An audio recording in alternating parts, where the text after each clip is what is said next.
Hey guys, thanks for tuning in to another edition of At Ping. Coming to you again from the soccer fields. That's just how we're rolling lately.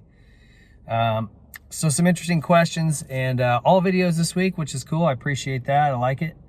And let's have a listen to the first one.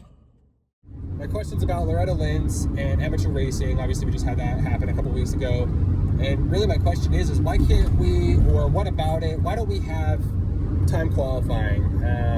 It would be nice if we can get time qualifying for everybody. I'm not sure when I've never been. I've only been doing motocross my adult life, but I'm not sure when they hand out transponders. Is it Monday?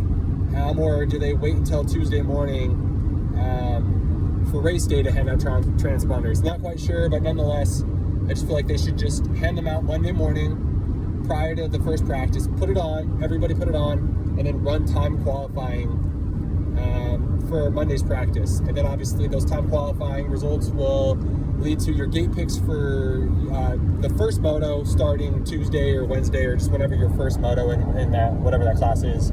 So anyway, yeah, man, what do you think? I think it would be really cool if we could figure that out and get the time qualifying for Loretta Lynn's down and figure it out. It's kind of like how we have in the pro range. So anyway, let me know your thoughts, man. Take care.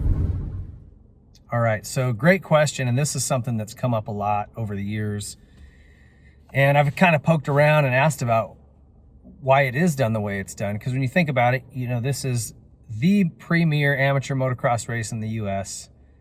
These guys spend so much time, effort, and money getting there, qualifying in, and then when you get there, you have to draw a stick to see what your gate pick is for your first moto. I mean, it does seem a little kind of left in the past. So here's kind of some bullet points I want to throw at you.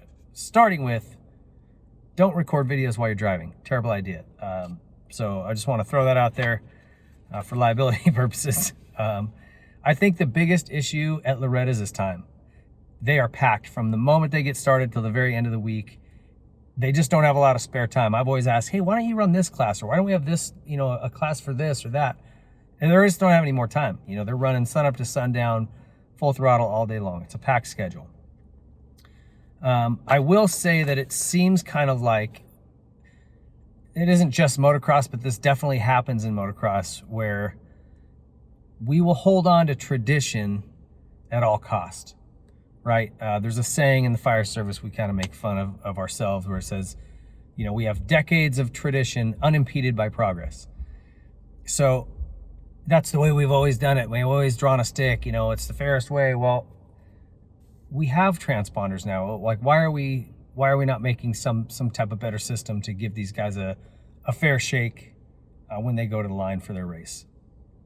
So my suggestion, if I had to give one, and I don't know that anybody cares, but what I would say is, why don't we go to a 2-moto format? Like, why are we sticking with this 3-moto thing? I know they've always done that at Loretta's, but outside of the Motocross to Nations, which is its own unique event, motocross is 2 motos. Why don't we go to 2 motos? That frees up a ton of time.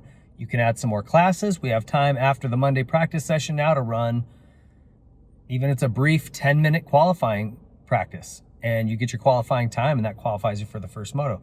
I don't really see the significance of running a 3rd moto. You know, we could give guys more time on the track, add more classes, which would allow more people to get there, and you know, they get 2 motos, still keep the motos long.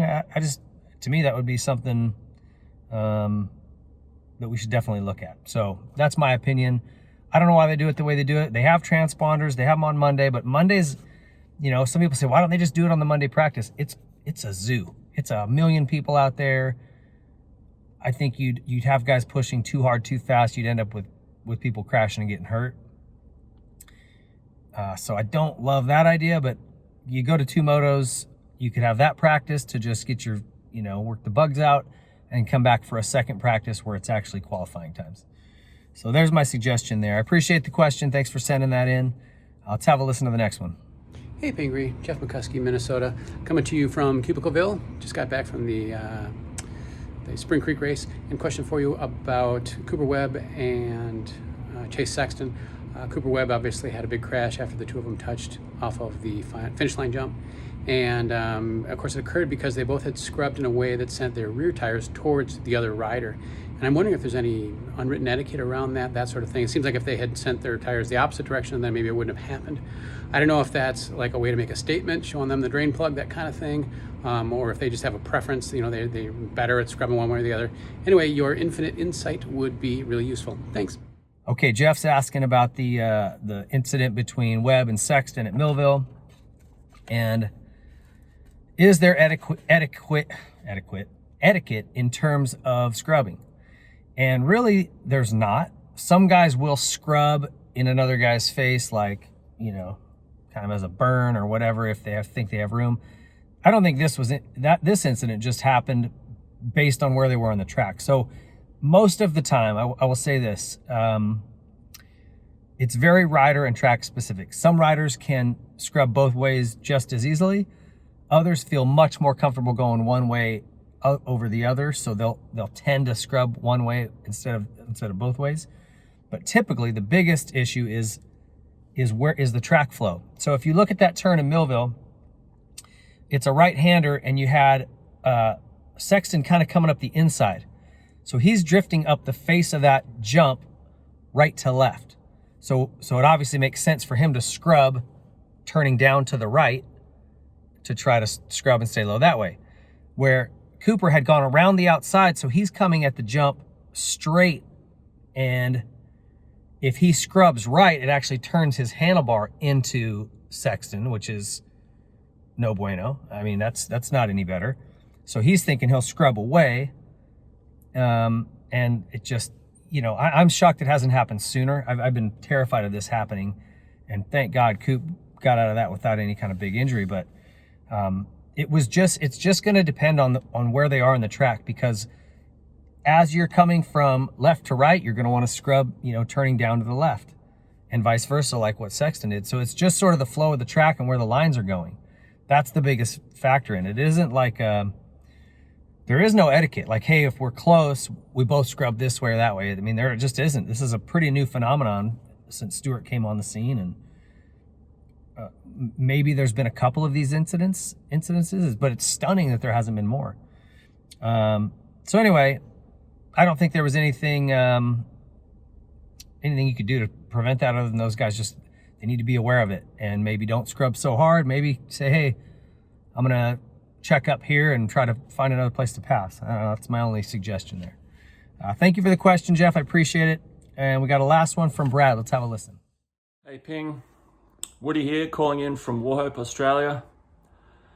I just wanted to know what your thoughts were on the fact that Pro Motocross is not getting broadcast over here in this country. We're getting nothing. No streaming, no delayed broadcast or anything. Apparently they can't come up with a deal, broadcasting rights, whatever. It just seems ludicrous, like ridiculous, that we have two Australians, 1 and 3 in the points, winning races, and we have no way of watching it unless we're watching some crappy replay on YouTube that gets pulled down after a couple of hours. And why is this happening? Surely the powers that be can realize that they're missing out on a huge chunk of motocross fans that want to see history being made with these two brothers. Thanks. All right, Brad, thanks for that. I've heard this from multiple people down in Australia and New Zealand. They just can't get any of the nationals. And especially with the Lawrence boys doing so well, obviously Aussies want to watch and root for them. So I sent a message out to Davey Coombs at MX Sports, just said, hey, what's going on with this? I didn't realize they couldn't get any of it. But he said there's a disagreement going on between Fox and NBC. It's all political and territorial, and they bicker back and forth, but it's killing them. But there's it's called geo-blocking, just basically not allowing content from one area to go to another because they don't have the right contracts or whatever. It's all business and political. He said Supercross is able to be shown everywhere because they run their own streaming platform. It's like an international platform that they stream on, where MX Sports uses the Peacock app, which is just US based, and or there's something that keeps it from getting down there. So he's pissed. They are trying.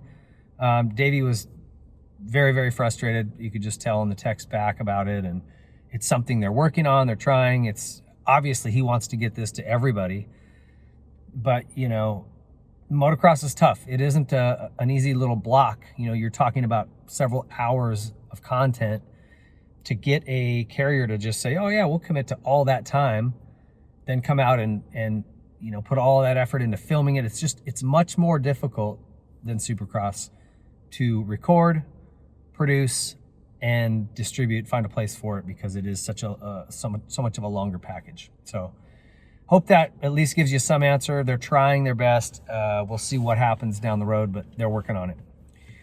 Thanks all you guys for the questions, man. I sure appreciate it, and keep them coming. I love it. You guys have a great one, and we'll see you next week.